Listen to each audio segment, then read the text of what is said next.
વૃક્ષાણા દેવ કી જય. Green global brigade ગઈકાલે અમારા પાર્કમાં પણ અમે એ વખત કાના કોર્પસના ભાગરૂપે 501 કાના કોર્પસ વાવ્યા હતા, જેની હાઈટ 15 થી 20 ફૂટ થઈ હતી. સરકારે જે અઠવાડિયા પહેલાં જે એક પરિપત્ર બહાર પાડીને કે ભાઈ આ કાના કોર્પસના કારણે રજકરણોના કારણે જે રોગોનું ઉત્પાદન કે જે એના કણોથી રોગની શક્યતા રહેલી છે, તો અને પાણી બહુ ખેંચે છે એવું સરકારનું અને વૈજ્ઞાનિકોનું માનવું છે.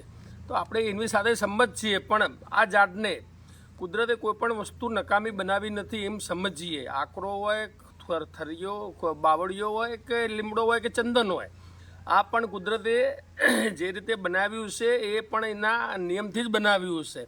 તો આને પણ આપણે સચોડા મારી ના નાખતો અમારી જેમ 4 ફૂટે કાપી નાખીએ એટલે વિકાસ એનો અટકશે, એટલે અંદર મૂળિયો જતો પણ અટકશે અને ઓછું પાણી પણ ખેંચશે. અને ઓનાથી જે ગુંબસ થાય છે, ઓના જે ફૂલોમાંથી જે રોગ થતા હતા એટલે ફૂલ આવતા પણ બંધ થઈ જશે, અને એના જે ગોળો થશે જે મેદીની છે, તો એમાં પશુ પક્ષીઓ રહેવા માટેનો માળો બની જશે.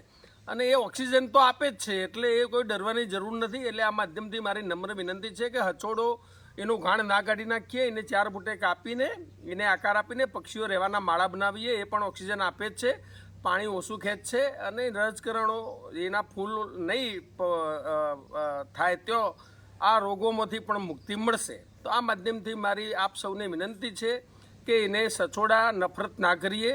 અને એની આજુબાજુમાં જેમ અમે પણ ઝાડ વાવી દીધા, તો જે વખતે બહુ મોટું બીજું